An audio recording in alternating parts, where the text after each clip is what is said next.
Are you ready to listen to my dad Joe and Uncle Justin talk about sports? Now on with the show. The Joe Mays and J-Raff Show is brought to you by Mays Sandwich Shop, which have been serving the greater West Lawn area delicious food for over 70 years. So get ready! I mean, get ready! Are you ready for some football? You are listening to the Joe Mays and J-Raff Show.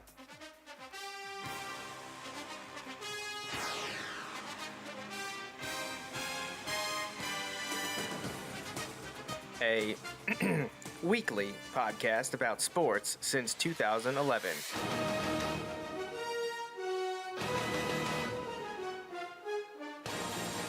With a focus on football.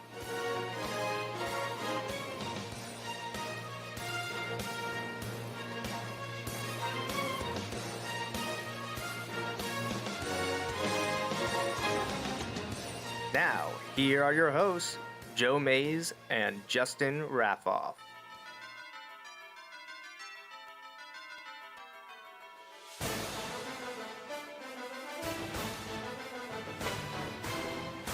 Good evening, everyone, and welcome back to the Joe Mays and J-Raff Show.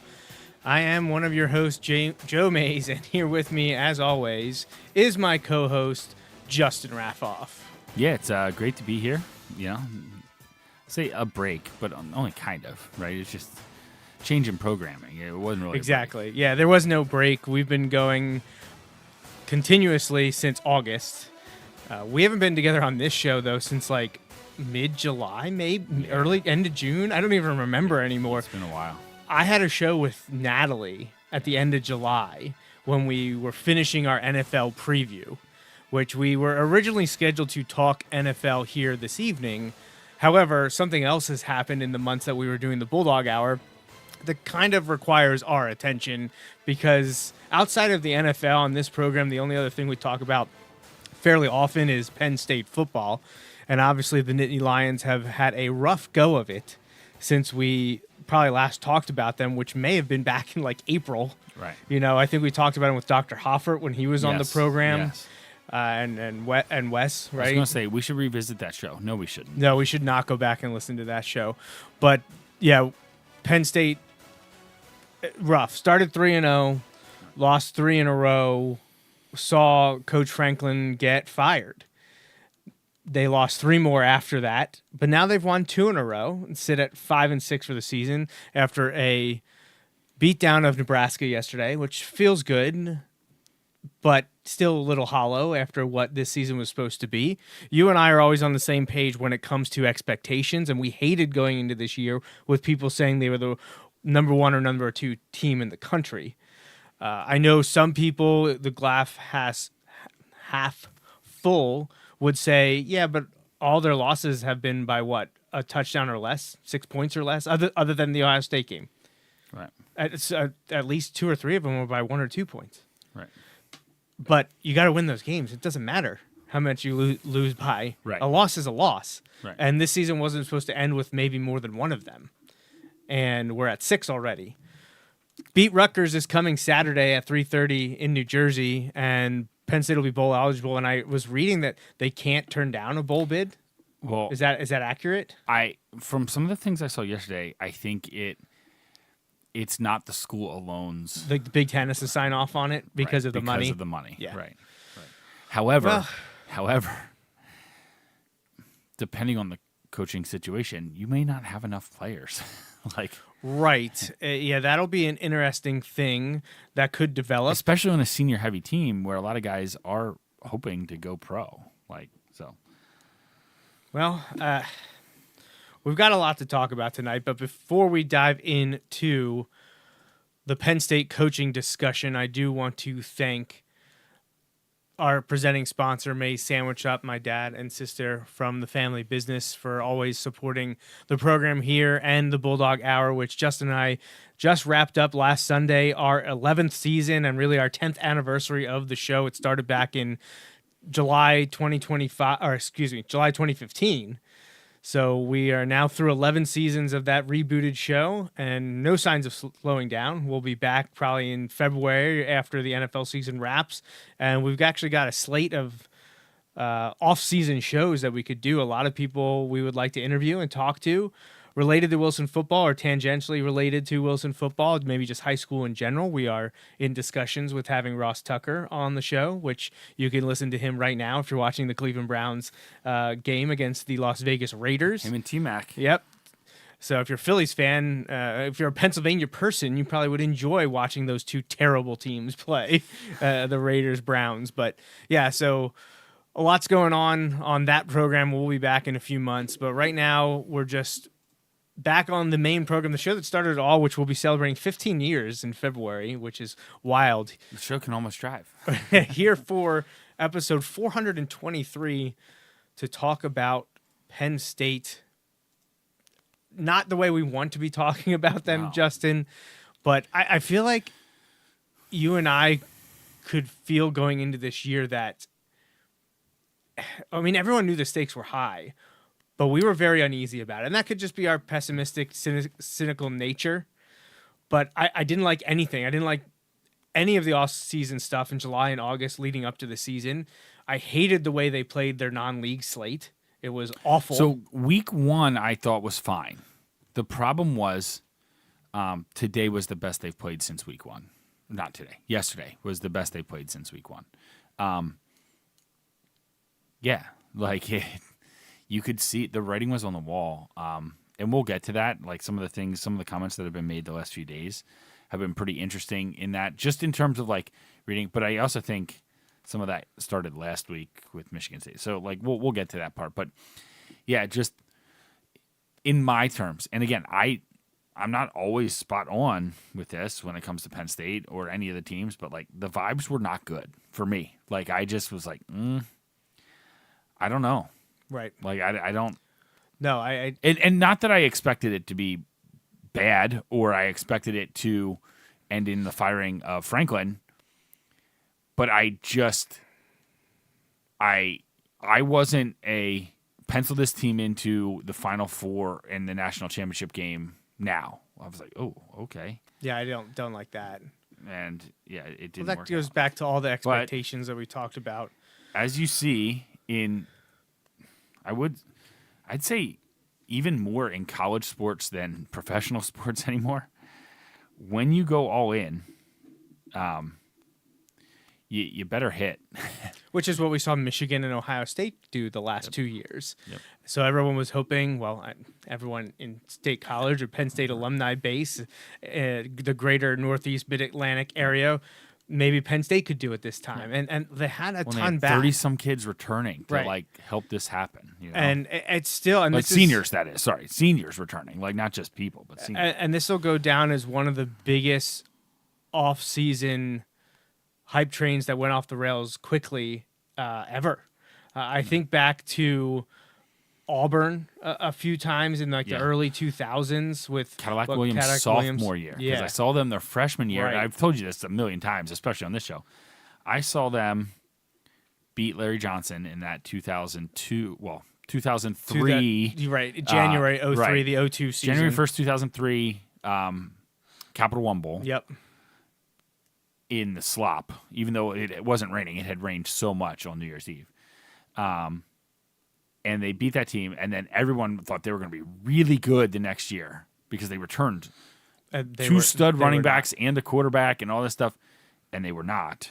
But then the following year, I think they won the national title, or the year after that, or went undefeated. That might have been the Auburn team that went undefeated but didn't play for the national title because of the BCS stuff or something like that. But either way, yeah, it's one of those interesting pieces. But yeah, man, here we are. Here we are, indeed. So,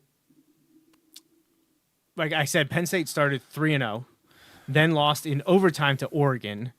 The Oregon one obviously was the beginning of the end, but what was frustrating about that game was a continuation of what we saw in games 2 and 3 in the non-league slate of just a putrid offense, like god-awful. Yeah. Terrible. And defense not being able to get off the field or make a play when they had to.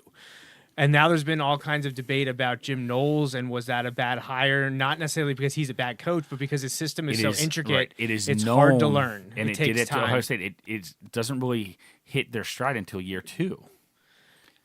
So do you bring him in on a team that you're expecting to challenge for a national championship if it's going to take time for everyone to adjust and understand their role? Because it's a big do-your-job defense. And like I said, it's very intricate. It's hard to grasp. You heard about players sitting in on coaches' meetings to try to understand things. So that could have been one issue raised in the offseason, though I don't know. And obviously, I don't hang out on Ohio State message boards or Ohio State Twitter.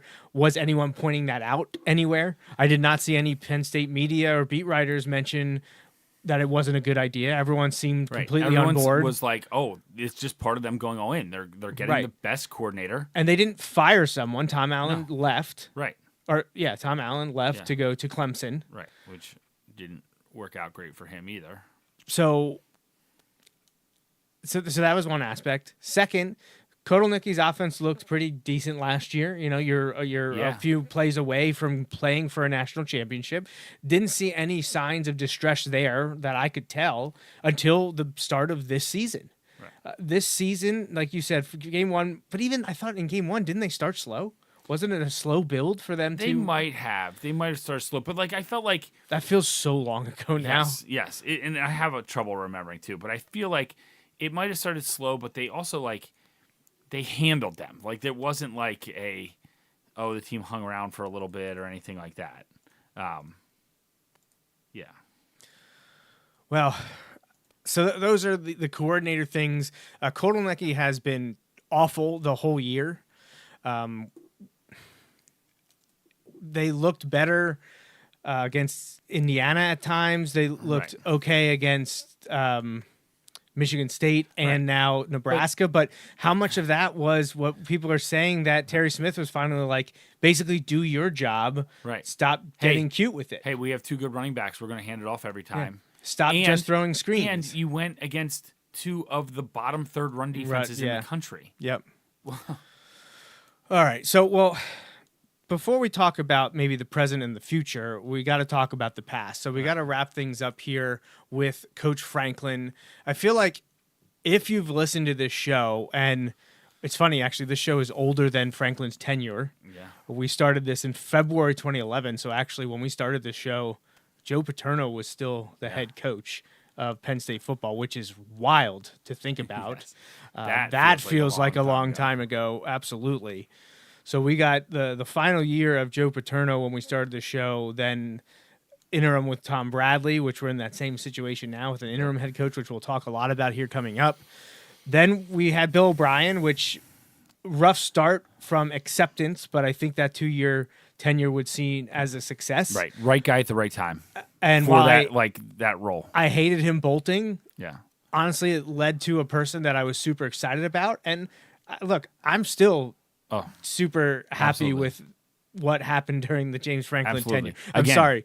If people out there listening are rolling their eyes or upset with me, look, Justin and I don't want to call us Franklin apologists, but we're going to find out if we were right. It's all relative. And I think there's a lot of things, and this comes up a lot in lots of college programs, and Penn State is no exception to this. And I think at Penn State may even be more of, it's even louder there, but there's a lot of people who view the program and its success. The last decade of Paterno was a lot of good or bad. There was there were some horrid teams. Oh, I got to see them in person. Right. And so it's one of those things where it's not quite as simple as and you look at what Franklin took over. And again, the O'Brien thing, yeah, it was tough, but at the same time, he was so forward with it from the start that you knew he wanted to go to the NFL. Right, and he was clear with Penn State from the start that that's what he wanted to do. So it was disappointing, but I knew it going in, like when the Texans were bad and like the draft picks they were going to have and the talent they had, I was like, that's the job that scares me, and that's the one he ended up taking. Yeah. But yeah, Franklin at the time, to be honest, I was kind of like, okay, I was like, all right, well, if he can win at Vanderbilt, he can probably win at Penn State. But like Penn State was still in so much turmoil. You're like, what? Right. And like I remember them talking like they didn't have a too deep at offensive line, because they only had 50-some scholarships.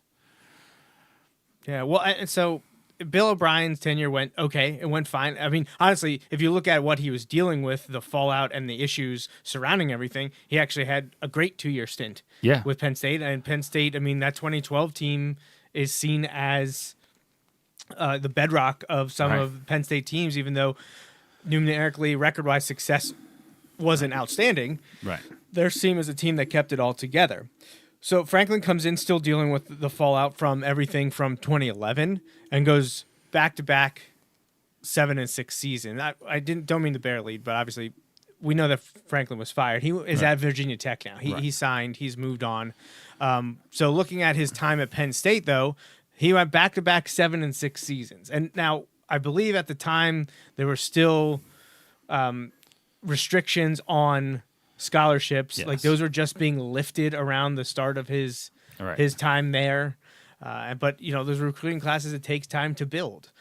So the transfer portal was not what it was, except players were allowed to transfer out of Penn State. Right, Penn State players were allowed to transfer out with no penalty at any time, but they weren't allowed to bring transfers in using the same same way. Right. Yeah. So that's when you had Silas Redd leaving, right? And was it Justin Shorter? Yeah. Went to Oklahoma. Silas Redd went to USC, I believe. And there were others, but that's also the group that helped keep it together. And what was it? Zordich and Mowdy were two of the big players in that. That was Matt McGloin era. 2012, 2013 in there. So Franklin started this career with Christian Hackenberg, though, and his offense wasn't exactly designed for it. Great for Bill O'Brien, great. Right. Christian Hackenberg had a fantastic freshman year in a Bill O'Brien system, but just couldn't get it together with what Franklin wanted to run offensively. But now he brings in his guys from Vanderbilt, and people come in following him from there. And honestly, I look back at 2016 and think that year, honestly, at that point, I was like, I don't know, is Franklin going to be the guy? Right. Back-to-back 7-6 seasons, and they started 2-2, including losing to Pitt, right, which is the cardinal sin. And the tough thing there was a young McSorley made a mistake that should have, they were in a position where they could have won the game, and McSorley panicked or lost his composure in the moment and forced a pass that he did not need to do. But that's also the year then when things really started to turn around. You had that great group of recruits from, what was it, his second recruiting class? Was it the class of 15, the ones that started playing in the fall of 15? I guess McSorley probably was part of that first class, but I think he redshirted. But, that was Saquon and things like that. All of a sudden, when Penn State beats Minnesota in overtime, things just kind of propelled. And you beat Ohio State on that ridiculous play at the end, blocking the field goal. Grant Haley and Marcus Allen, right, was the two names involved in that. Saquon goes on and has a monster year. They finish 11-3. They win the Big Ten. Yeah. So, that's when everyone thought, okay, Penn State is really back after the issues at the beginning of the 2010s. After a 5-year, what's going on with Penn State. People wanted them gone. People didn't want them playing football. Penn State felt like it was back in 2016, and James Franklin, by and large, was very successful. But he didn't win another Big Ten title. Nope. Got to play for one. Didn't win it. But went 11-2 in 2017, 9-4 in 2018, 11-2 in 2019. The COVID year, I don't really know what to even say about that. They started 0-5 and then won 4 in a row, I think. Right. But 2021, again, that team started 6-0, right? And then lost 6 of their next 7 because of the injured to Sean Clifford. Yep. But then bounced back in a big way in 22, 23, and 24. 11 wins, 10 wins, 13 wins. College football playoff last year, Final Four appearance. Bad mistake by Drew Allar away from possibly going to play for a national championship. Other things needed to break correctly, but everyone's going to remember the way that ended. Right. I think so. He went 104-45 in 149 games, 64-36 in big conference games. Crazy. Tied for second in wins in Penn State Right, history. and number one's 409. Like, think about that. And I said that to Natalie when we were talking about Franklin being fired and him not being coach at Penn State anymore. I was like, he's tied for second most wins all time with 104. And she said, who's number one? How many does he have? I was like, well, that's Joe Paterno. He has 409, nearly 4 times as many that Franklin had in 11 and a half You can years. probably, and I don't know this, but I wonder if you could add up all the wins of all the other Penn State coaches and they don't equal 400. I'm not sure they do. I don't know. Like, it might be close just because Penn State's played a lot of For football a games, long but like, time. I don't know. Yeah, it'd be interesting to find out. I think the biggest issue, so a couple negatives with Franklin, and I think these are general. I'm not talking about like you and me. No, yeah. General, wasn't a great game manager, had Fair. issues with clock management Fair. and maybe decisions, both that he would chip in on offense and defense. Maybe he would put his hand in there, micromanage when he shouldn't have. Also, he was unable to get his team to stop spiraling after a loss. Right. Multiple And that's times. honestly what ended up costing him his job Right. this season. Right. But you look back in, was it 17, 18, 19, I think, Yep. were the big ones. Like 17 was probably the best team he's ever had. Yeah. And they lost by 1 point. Was that the game at Ohio State or was that It at was Penn at State? Ohio State Okay. when Saquon returned the opening kick. And for they a were up by touchdown. 14 or something Yes. with like 8 Now, minutes to play. And again, I know people are like, oh, well, they lost it. No. And I love Brent Pry. That's that stretch. That first part of his Penn State tenure was when in the biggest games, the defense let them down. Yeah. That game, the Rose Bowl, right? Like After the 16 right, season. they couldn't get a stop. They scored 30. They scored like 35 points or I something think like I- that at might- Ohio State. Oh, In the yeah. Rose Bowl, they scored 40 some points Well, and they at lost. Ohio Like, State, I think they lost. Didn't they? It was 39-38 or something right, like that. right. Like you score 38 points at the Horseshoe. That's not on the offense. That's where Franklin typically has been called. You know, people had reservations about him like sticking his nose in it there. That's fine, but like those, and I get, and part of it is the pattern too. Like, you know, you lose that, but then this is, I think, what you're getting at. You lost to Michigan State the game after That's that. what. Like, well, and didn't that it was happen 2 years in unacceptable. a row? Didn't it happen Yes. in 17 and 18 or something like that? yes, and They one lost of to Ohio those, State by a point, and and then they again- lose to. I know one of them. There was like the 3-hour weather delay or Right, whatever. I right. don't care. It doesn't Right. matter. Michigan State had the weather delay too. Like, Right? you Yeah. know, like- Exactly. It's not like one team was sitting Right. around. And it's not like these were the Michigan State teams from when we were in college. You know, that were like, these were not good Michigan State teams.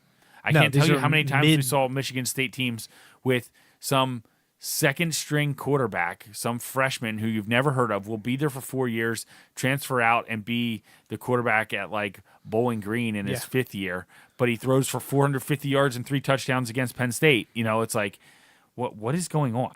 So, you know, Franklin was there for 11 and a half years, took them to a bunch of bowl games, including big ones. He won the Fiesta Bowl twice Right. under 2 different advertisers. Yes. The Cotton Bowl, the Rose Bowl, which they went to multiple times, won it once, beat Utah. The first year when they went to the Pinstripe Bowl, that was awesome, Yep. just because it Beat felt Boston amazing. College, and like that was Yeah, so and obviously they didn't win all the games. They lost the Peach Bowl, they lost the Rose Bowl. What did they lose in last year? Was it the Sugar Bowl? yeah. Yep. And I think gets to, like, I look at the collection of his win-loss record and his bowls, and I just see constantly, when you average it out, very good to great Yeah. teams and coaching. Right. The problem was not getting over the hump, and he lived a rooted day about saying that they weren't elite, and they Right. never got to be elite. They never were a perennial top 5 team. They never were constantly challenging for Big Ten championships or making the 4-team CFP. first year of the expanded CFP, and everyone said Penn State's the one that's going to make the most out of this, and they did. They made it all the way to the Final Four, Right. and like we already discussed, just a few minutes away from possibly going to play for a national championship. But to many of the fan base, that wasn't enough. They were always on him. Big game James came back to haunt him. What was he, 4-21 or something like that? And I do think it is fair. There's a couple points I want to make about that. It is fair to say that the team, not just him, the team came up small in some of the biggest moments so many times. Yes. That's frustrating. I also am like, how many of those times were they favored to win? Right. Not many. That I don't know. Not many. I don't either, but I guarantee you it's not many. Like, you're not supposed to beat Ohio State a lot of times, like on paper, right? You're not supposed to. Now, some people would argue, well, that's your problem. You're never getting. Well, I would agree. But there's a whole nother discussion, and we'll get to that. I'm going to bring it up later in the show of like what people expect and what people are willing to do to get to meet those expectations, right? Like I have this talk with a lot of people whom I work with on a daily basis about like it's great to have a plan or to have a goal, but if you don't have a plan to get there, it's not really a goal. That's a wish. And so like I kind of I think Penn State has to be careful not to end up in that spot. But I also think it's fair, and I heard this and I just didn't know. Where would Franklin have been if they didn't block that kick against Ohio State? I know, it's interesting to think about. That is an about. interesting one to think of. But and now I go, well, where would it have been if we would have beat Oregon in overtime? Right. Where would we be right now? Like, what's happening if we beat? If someone makes a play, and right, so and I've told you what I truly believe, and people might say this team just wasn't good enough, and that might be true, but like I walk around you look around at college football the last few years. Parity is the name of the game, man. Like there are haves and have-nots, but there are a lot of haves instead of one or two, like it was for a long time, right? There are a lot of haves, and so when you look at some of this, it's just, it'll be interesting on lots of levels. But yeah, some of the criticisms were fair, some of them were not. It's just one of those things. I despise the group of people, and this isn't every Franklin detractor, and it's not every person who's saying, oh, you shouldn't, but like there's a significant number of people who were in the, oh, you've got to get rid of Franklin, he'll never get it done, and now are like, well, who are you going to get? There's no you're talking about what like were you doing? Media Yes. related, yes. Well, and honestly, some Penn State fans, I feel like a lot of Penn State fans are starting to fall into that group too. They're like, oh man, like what are we gonna do? Yeah, well, I do want to point out, we're talking about Penn State, and we got a handful of live watchers. We haven't gotten a single "We Are" in the chat, but we've gotten a "Go Irish" and "Go Hokies." So this coming from a Notre Dame and Temple fan and a Virginia Tech, the dad of a Hokie, granted. Fair. And look, Justin and I do not wish Franklin ill will whatsoever. No, and I think he's set up for success. I think he could be challenging for an ACC title in year 2 already. Yeah. So like the ACC is just not super strong top to bottom. No. And I think, look, and this is what I think we're seeing a bit now and what people are upset about. I don't know if James Franklin was always selling Penn State as much as he was selling James Franklin. And I know people don't like that because you look at the decommitments and some of his former players talking about, basically how could you do this to him? And I wish him nothing but success and blah, blah, blah. And they're not really in the, the "We Are" bleeding blue and white. They're Franklin supporters. Right. And I people are, they're pointing out the decommitments from the other schools that fire their coaches. It's like 1 or 2 total between like the 3 other big time jobs. Right. And Penn State's at like 17 or something like that. Now, I also would say to some of those I'd say, when most of those comparisons I've seen have been to schools where I am willing to bet, and I do not have all the specifics on this, that the NIL numbers look very different for a lot of those schools. And so like, well, what is that going to be? Like I just, there's a lot that goes into it. I think I can understand if you felt like Franklin wasn't going to get it done and they were spiraling again, which they clearly were. But like, we had this discussion kind of related to this. I know some of the players, the same players who stick up for Franklin, and I get that. And maybe he needed somebody to stick up for him. But you know what would have been better than sticking up for him after he got fired? Making a play so that he doesn't get fired. Right. When they say like we kind of feel guilty. You are guilty. And I don't mean that like negatively. It was the kid was kind of taking ownership of it, like saying like, well, wasn't Ioane or Dawkins? Right. Like, it was Dawkins. And like he's saying, there's kind of this sense of guilt. Well, yeah. Yes, because if you would have won, we wouldn't be in this situation. Right. Now, we're not saying you didn't win only because of your performance. And not him.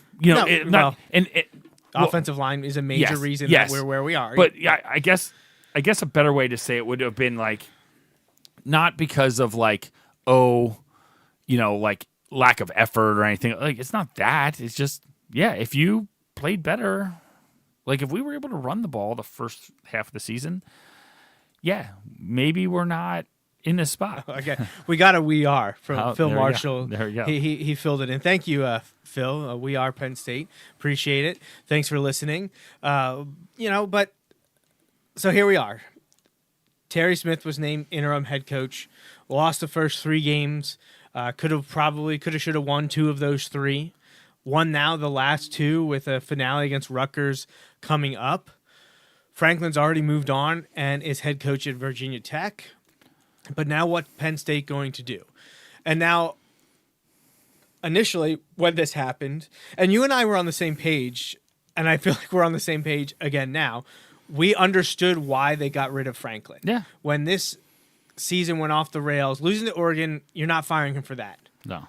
Losing to UCLA, that's when people were starting to light here we the go fire. again. Here we go again. UCLA was one of the worst teams in college football. And interim staff, like a complete interim staff. Right. And was one of the worst teams in football. Right. And here we go again. And then they still are. They looked awful last night. Right.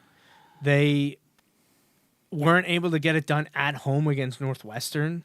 Right. Got carved up. The defense got carved up when it mattered by the Northwestern wide receivers. Yeah. So. And the offense couldn't do anything.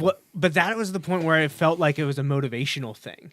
Right. When players were leaving the field after that game, I felt like many of them were. Their body language showed me that he had lost the locker room. Yes. Which is crazy because now the number of people that are saying how much they love him and things like that, I'm like, and maybe it was just the contingent that I was seeing, the body language and the actions. Right. Maybe he had lost some, and maybe they were important players, and it was showing on the field. But it at that point, I think when the Northwestern game ended, me, you, and Adam in our chat were just like, he's getting fired. This, you can't keep going. It was going to be an incredibly toxic environment the next time it was at Beaver Stadium because at that point they were 3-3 going to Iowa. And also had the Ohio State game. You were probably returning home looking at being 3-5 in a season you were supposed to be playing for a national championship. Right. People were going to stand for it, and Pat Kraft moved and showed him the door, and that's where we got to. Now, immediately when that happened, we're like, all right, who's it going to be? Right. Like, initially, my top 2 were you gotta swing big. I'm not saying these were realistic or that anyone's even on the same page, but we were just like, you gotta talk to Nick Saban. Yep. You gotta talk to Urban Meyer. Yep. Those are the 2 biggest ones out there. But immediately I talked about the reservations we had with them. Saban got out of college football because he didn't like where college football was headed. And I don't blame him. No, right. I'm with you on that. And Urban Meyer was a disaster when he tried to come back into football coaching with the Jacksonville Jaguars. Right. And honestly, it sounds as though that Urban Meyer reached out and talked to Penn State, and Penn State said thanks, but no thanks. Right. So those 2 maybe initial diamonds are completely off the table, and off the table pretty quickly. I'd say within 10 days or so, maybe 2 weeks after Franklin was fired. So then you move on. Now everyone's Kurt Signetti. We got to get the guy from Indiana. Look what he's able to do at Indiana. Look how successful he was at James Madison. And every stop he's been at, he's been the guy. Well, they quickly moved to lock him up. Buyout doesn't make it impossible, but he seems happy there, and they're ranked, number 2 right now? Yeah. So why are you leaving? Then, okay, well, maybe it's going to be a former Penn State guy. Maybe it's going to be Matt Rule. Nebraska, who Penn State just handled yesterday. That one started to, I think, fracture the fan base because I think most were on board with Cignetti. Like, if we can get Cignetti, cool. Well, then after that was off the table, Matt Rule comes up, and I think people, including us, were like, I just don't know. Is that an upgrade? Like, Right. you fired your coach who was winning you on average, 10 games a year? To get you the guy who wins you 8. To take a step back. Like, why would, like, I know he had great stop at Baylor. Temple Oh, yeah, Temple. and then Baylor. Yep. But what's he done at Nebraska? Nothing. And I mean, I know Nebraska's been a dumpster fire, and they've Right. lost their blue Well, blood status right, according to us. Right. He's been a little bit, he's been better than Scott Frost at Nebraska. So Sure, he yeah. has done that. But, yeah. So, and then now they, 2 weeks ago, gave him an extension, essentially Right. ruling him out. So who's next? Who's left? I don't have on the graphic I made. I do not have Kalen DeBoer because honestly, that would surprise me just because you're at Alabama. Now, people say you don't want to replace a legend, so maybe he's having a little buyer's remorse going there. But, I mean... I feel like that's how normal people think. College football coaches don't think that way, though. Right. They Like- always think they're going to get it done. Why would you leave Alabama to go to Penn State? Look, and I love Penn State, and I Right. would argue that it's a top 10 job. I know some people might put it down to 12 to 15, but I'd say Penn State's close to a top 10 job. Right. Alabama is 1 or 2, like right there with like Ohio State probably. And this is cyclical. They bounce around, but Alabama wasn't this way, 15 years ago, but they have been by and large the best team in college football for over a dozen years. Why would you leave there? I mean, you're essentially saying the pressure got to me if you leave, right? Right. Like, I couldn't handle it. Now, I know he's coming from Washington, so he made a huge step up, and I would say Penn State's above Washington, Yes. but below Alabama. So is it a possibility? Sure. Do I think it's realistic? No. If they lose to Auburn this week, does he want to get out? Maybe. Probably. But to me, there's 5 guys up for the role right now. And that's Eli Drinkwitz at Missouri. Who a lot of people think, let me rephrase that. A lot of the people, well, no, you list them, and then we'll talk about it. Manny Diaz at Duke. These are all head coaches. Well, 4 of the 5 are head coaches. Brent Key at Georgia Tech. Brian Hartline, the only non-head coach on the list. Ohio State wide receivers, co-offensive coordinator. And Bob Chesney from James Madison, who was previously at Holy Cross. Those are the 5 to me that are the most realistic options for Penn State head coach. I would say of those, to me, I like Drinkwitz and Diaz the best. They're my 2 favorites. The Drinkwitz thing, though, becomes complicated because a lot of people think that if Lane Kiffin leaves Ole Miss for LSU, Florida is going to push hard to get Drinkwitz, and they think they'll get him. So, could he also go to LSU if they can't get Lane Kiffin? So it's interesting. I think Drinkwitz is one of the key cogs. Where does he choose to go? And that all hinges on Lane Kiffin, who I don't think is a candidate for the Penn State job. I don't think the fire Brian Kelly is the candidate for the Penn State job. Manny Diaz is a very interesting one that I think we're both very high on because he had a great 2-year stint with Penn State as defensive coordinator. He has head coaching experience. He's at Duke now. Penn State football is definitely a step up above Duke football. I know there were people to say that Penn State football isn't a step up above Missouri football, and I say bull to that. Right. Penn State is 100% a better destination than Missouri and has been and will forever be. Being an also ran in the SEC doesn't Right. qualify you to be a great program. And Brent Key is Georgia Tech. He's an alum. That's his school. He did just get boat raced by Pitt, which is a little concerning as Penn State fans. I'm not as high on him as others are, but he's definitely a name that's out there. The one I don't have on here is Clark Lee, right? Yep, Vanderbilt, another alum. right, another alum of a school that people say could leave. And I know we've seen it. It's happened in the past, right? Didn't who was it? Jonathan Smith leave? Wasn't he was he a Oregon State guy that left for Michigan State, or was it the other way around? No, he left Oregon State. for Right, and that Michigan was State. his alma mater, and he left to go to. Now there's Michigan also State. the writing on the wall that Oregon State was going to get left in the dust. Sure, that's true. There's thing. other circumstances. Brian Hartline is a big name. He's one that I'd be interested in, but he doesn't have any head coaching experience whatsoever. He barely has coordinator experience. He's always kind of shared the duties. Right. He has been a great developer of talent at wide receiver and a recruiter at wide receiver. They go hand in hand. Are those guys making him better than he actually is? We'll have no idea unless he gets the job. And then Chesney, who I feel like is my third choice behind Drinkwitz and Diaz, would probably be Chesney, just because, kind of like the guy he replaced in Kurt Signetti, he just wins everywhere he goes. Right. You know, he took Holy Cross to back like 5 championships in a row, and now they're struggling without him there. Right. He's got James Madison kind of pushing for trying to get a group of 5 berth. Don't tell Paul Feinbaum. When Signetti took a lot of the talent there, too. So it's not like he just took over James Madison. It was the same. Right. So those are the 5 that I think are still in the running and still possibilities. Is there what would be your rank? Mine would probably go...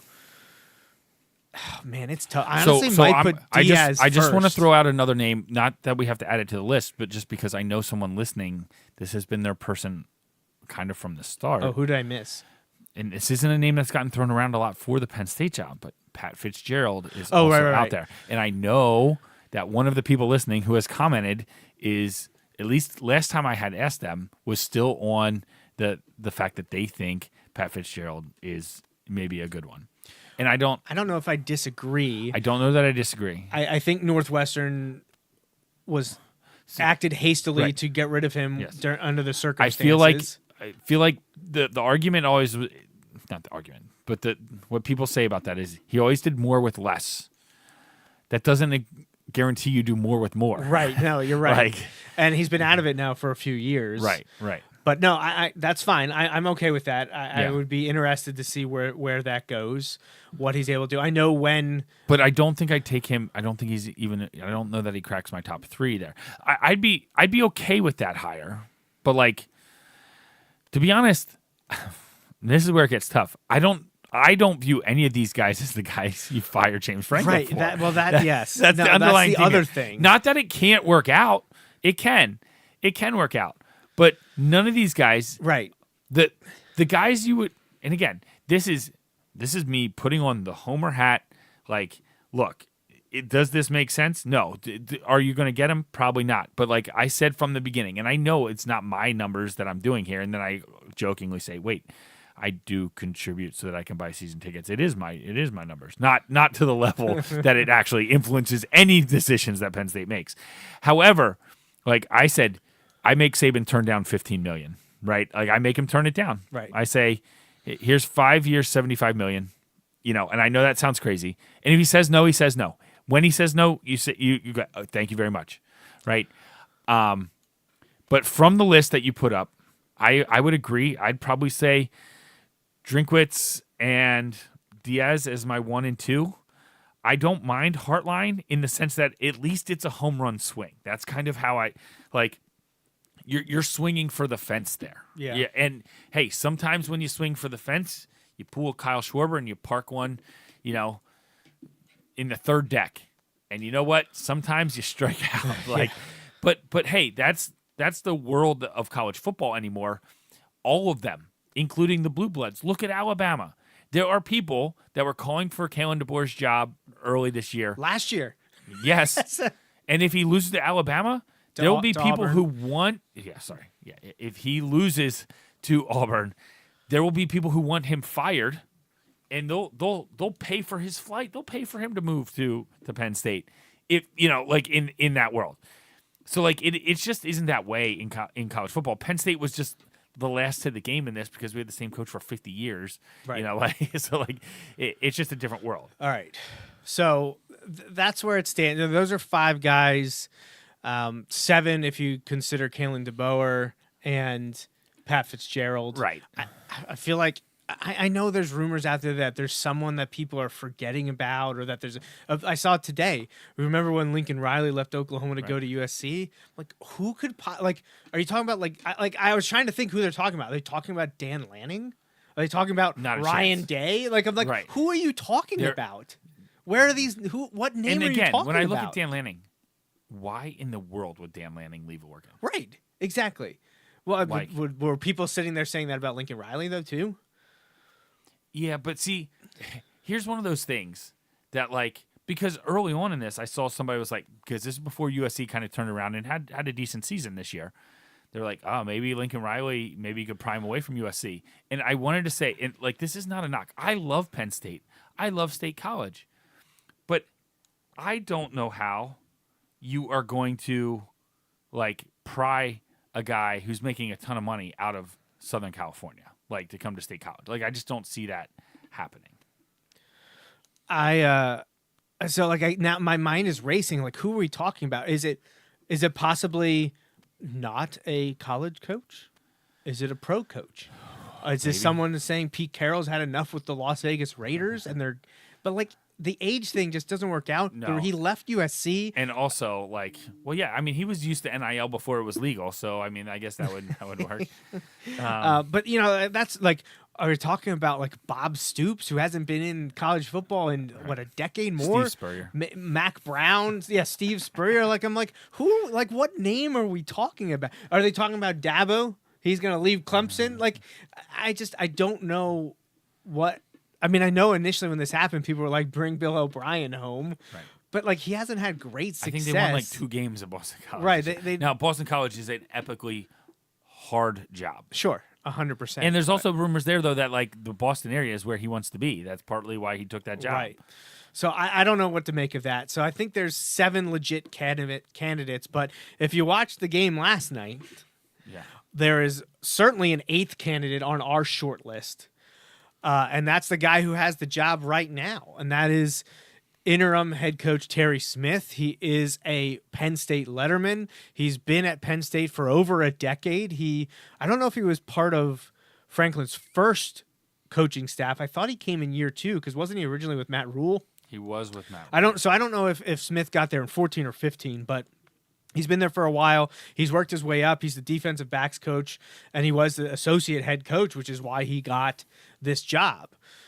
And he has been, by and large, except for those first 3 weeks, which are losses, he's been pretty fantastic in terms of being a mouthpiece for the program, representing the program, keeping the locker room together, or even motivating them. He has been pretty darn good. We liked him. We have talked, maybe not on the show, but privately, how well he's done recruiting. He's not only a letterman, he's the father of a letterman. He was a longtime Pittsburgh area coach at Gateway. So he had his hands all over Western PA and into Ohio. He knows it well. He's a fantastic steward of the program. Now he's won his last 2 games. He has them hopefully motivated to beat Rutgers and get to a bowl. Heck, maybe win a bowl. Wouldn't that be awesome? However, Justin and I do not think there is any possible way you can name him the head coach. And this is not to say that I don't think he's necessarily deserving or should get a shot in terms of an interview. Right. I just don't think, and this has been said now by multiple scribes, including our favorite Audrey Snyder, how do you accept basically what would be sort of the status quo when you kicked his boss to the curb? Right. What's the point of that? Are you really getting rid of an established head coach who was winning you on average double-digit games and having a top 10 to 15 recruiting class at a minimum to go to a guy who has never been a head coach in college football, has never even been a coordinator at the college football level? You're telling me that is what you're going to do. And I understand the players love him. Right. And he's a fantastic motivator. Most of those players won't be here next year. Right. And, a lot of people are like, well, if he becomes a head coach, maybe they stay. We're not good enough. Right. So That's the problem. Does it matter if they stay? Right. That's the problem. Some of the guys, they'll all stay. Well, okay. But, and that's kind of what I wanted to get to. Look, I could have seen Terry Smith hire if Franklin left on his own accord. I could see being like, oh, you know what? We Right. want the guy who Right. wants to be here. Yes. Okay. Maybe he is the guy You then. don't fire a head coach to hire one of his assistants. Like you don't do that. Should Terry Smith have a role on this team with the next 100%. person? Yes. Is he going to want it after getting passed over for the job? We saw that with Larry Johnson. Right. You know, he bolted for Ohio State. I respect the heck out of Terry Smith and what he was thrown into, how much he loves the university and the program. I have no qualms whatsoever him being named the interim head coach, because obviously you want someone there that's been there longer, and Koldenicki's only in year 2 and Knowles is in year 1, so it wasn't going to be your coordinators. But I feel like people are getting emotionally invested, and it's a feel-good story. They're prisoners of the moment. We've won 2 games against 2 not very good teams. Right. I just can't see how you fire James Franklin to hire Terry Smith, because, like you said, if James Franklin left on his own accord, would he even have been an option? You know, if he left in the offseason, would Terry Smith have gotten an interview for the head coaching job? No, because his resume doesn't tell you that he could do it at a top 10 type program. Right. You would expect him to leave and go be head coach somewhere else. And even there, and there was some talk of this, like, as great as it was, like, they just lined up and ran it down their throats the last couple weeks. Like, there was nothing like, oh, this is exactly how it's going to be, or like, you know, oh, I don't know. It's just, yeah. Yeah, I don't know. I don't know what to say about it. I mean, you and I finally kind of broke the glass and talked about it like Thursday or Friday this week before the game against Nebraska, and we just said there's no way that Terry Smith should be getting this job. Right. Even if they beat Rutgers and then win a bowl game, Right. It doesn't matter. You're not firing a guy that was winning double-digit games. You mean to tell me, because you fired Franklin because he couldn't beat Michigan, Ohio State, Oregon, and get you to the national championship game. Like that's why you fired him.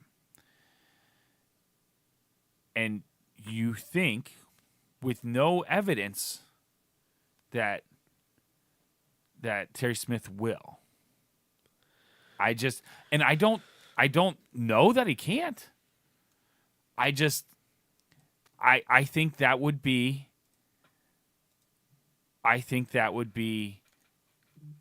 the end of the road for Pat Kraft. I think it wouldn't work out in the long run. Well, right. Because he's gonna, if it doesn't work, he's getting fired too. Right.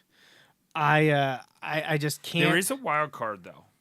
There is a wild card, and that is, and I think Audrey kind of talked a little bit about this, but like, he's getting paid to take the emotion out of it. He's not going to get caught up in this. Like Terry Smith bleeds blue and white. He is Penn State. That's great. But can he be the head coach to take Penn State to the college football playoff every year? Can he be the head coach that challenges Ohio State every year? And I don't see, not saying he can't, but I need more proof. I need more experience. Right. I need him to go somewhere and show me that he can win elsewhere and be a coordinator, be a head coach before you get moved up. And I know he was associate head coach, but that was because of his tenure, not necessarily because he was just coaching the defensive backs. Right. He's never called a defense. And in college, I know he was a head coach at Gateway. I understand that, but everyone, including high school football coaches, would say it's not the same thing. Right. Like, so I love Terry Smith. I appreciate everything he's done as a player and as an assistant coach and as this interim head coach, but I really think people need to cool it and understand that I don't believe this would not end better than the way the Franklin thing ended. It would end up being probably a 2 to 3 year experiment. You know who he is? He's our Brady Hoke, is who he is. Right. He's our Brady Hoke. They got their Michigan guy. We'd get our Penn State guy. And unfortunately, the wild card to me is there's all that talk that like sometimes there's certain people who until they get a Penn State guy, they're not going to like donate and stuff again. I don't believe that portion is actually all that big. So, I mean, maybe it is, but I don't believe it. I don't know. Yeah, and that was the other thing this week. There was a post about him reading a book about Paterno or a book by Paterno. Then he wore a Joe 409. And look, Justin and I love Joe Paterno. When he read the poem to him the first That's week. right, if. Justin and I, we hashed out the stuff because obviously the show existed when all of that went down back in 2011. We had an entire episode dedicated to it. We talked about it a lot. We are still big fans and supporters of Paterno and the Paterno legacy. I do feel like the university has done a little bit disservice or injustice because they're not thinking rationally or they're not looking at the facts, which is one of the biggest things to come out of the death of journalism in 2011 and 2012 and the god-awful free report that has already been proven to just get to a predetermined outcome from one of the biggest idiots in American political history. Outside of I mean, this is Go ahead. Go read The Looming Tower as I dive into a conversation only tangentially related to Penn State in any way. But Louis Freeh is a giant idiot. Should never have been someone investigating anything ever. right. And well, I'm like, look, I don't want to dive into 2011 all over again, but I don't hold that against Terry Smith. No. And there are a lot of people that are very much go farther than Justin and I do in terms of defending Penn State and Joe Paterno and Paterno loyalists. But I don't see how, and he is appealing to that fan base 100%. Right. He wants this and job. To be fair, I feel like it is genuine. It is genuine because he is one of those guys. Like if Franklin, after the Oregon loss, had put on the pin, that would have been weird. Right. That would have been like, oh, this guy is just begging for his job to keep his job. Yeah. Like, this is Terry Smith. This is who he is, and that is fine. And they always talk about this. I think it might be a Parcells quote. I'm not exactly sure, but one of those guys, like, always do it your way as a coach because when you get fired, at least you know you did it your way. Yeah. Like, Yeah. So I don't know. A few names getting thrown around in the chat. Dan Mullen, UNLV. So that's an interesting one. Again, randomly, I'd struggle with that one just a little bit at first because he was one of those guys that would sit there and write from his couch online about how the Big Ten and Penn State specifically weren't worthy of X, Y, or Z, because we're not the SEC. I would hold on to that until he gets his first big win, and then I'd be good. Yeah. Kenny Dillingham, that was originally one of the ones that came up to me. Haven't really not much smoke there related to him at Arizona State. That was an interesting one, though. I was surprised that one didn't get more traction. Or who is the Campbell at Iowa State? Yeah. See, I know people talked about that, but again, I kind of view him as like, all right, you sometimes did more with less at Iowa State, but like, I don't know that means you get it done here. And who's the guy at Utah? Oh, wasn't that Whittingham? Whittingham, yeah. Right. Dillingham, Whittingham, Mullen, I heard initially, but I feel like there hasn't been a lot about them of late, at least not from Penn State media people that are supposed to be in the know. The last thing here, as we wrap up, is Adam says, not Adam, friend Adam. This is family Adam, but he is the Notre Dame Temple guy, so we don't necessarily have to take. We can take it with a grain of salt anything that he has to tell us because Notre Dame and Temple, I just can't add him. Come on, no. He says Kraft should have had his target set when he fired Franklin. Oh. And I don't know if we'll ever find out about that. Like, did he get his guy? Right. Like, who was his number one choice? And did he start thinking about that after the UCLA loss? And so this is one of those things where I look at it a couple different ways. I look at it as I am not sold that in terms of money that any of the guys except maybe Mike Elko. Oh, right. I didn't even mention him. Like if you wanted Cignetti, his buyout went from $10 million to $15 million. That in the grand scheme of this thing, $5 million does not seem like it would break the deal to me. Well, now You know? Penn State only paid $9 million to fire James Right. Franklin. So Same for Rule. Now, again, I'm not on the Matt Rule, but like his buyout went from $10 million to $15 million, I believe. Like, if that's your guy, I don't see that as being the thing. Now, if those guys aren't interested and don't want to come, that is completely a different topic. But like, when I just look at some of these things, I'm like, I don't know that alone is what would keep them from being the hire. what? So I don't know. I don't know that. Well, yeah. we got to get going, but what? I don't want to throw out more names and have to get into discussion, but do you think there would be any? We talk about Penn State guys with Terry Smith and Matt Rule. What about someone like Al Golden? I know he's in the NFL right now. I mean, he's defensive coordinator of a defense that is awful, but he had a great time at Notre Dame last year. Yeah. He's been a head coach at Miami. He was it Temple? Yep. So, is that a name that people are forgetting about? What about Greg Schiano? Like that, he was always a big up and coming name in the late 2000s. That would be interesting. Early 2010s. He's coached in the NFL as well. I would qualify that as one of those like, oh, did not see that coming, because I feel like Rutgers just gives him the right to do whatever. They kind of ran him off the first. Well, he left. He left for job. the Bucks. Yeah. But like, yeah, I don't know. That'll So be interesting. There's options out there, but we do appreciate everyone tuning in and everyone contributing in the chat on Facebook or on YouTube. Thank you so much for watching us. And Justin and I will obviously have more about this next Sunday, November 30th, after Thanksgiving. We'll be back on episode 424. We will be talking NFL because we haven't done that now since June and July. It's been a while. A lot's been happening, and we'll have plenty to talk about with the 2025 NFL season. I know I have an email from my uncle as well up in New England. He's got a lot to say, a lot of things to throw at us as always, but we'll have to wait until next week for that. Because we talked about Penn State all tonight. But any final thoughts, Justin? No, I just am ready for them to make the hire, almost whomever it is, and so they can Let's move on. move on. So, all right. Well, that's it for episode 423 of the Joe Mays and J-Raff Show. It was great to be back, and we will be back again in 1 week for episode 424. But until next time, we're out of here. We are, and we'll be back in 1 week.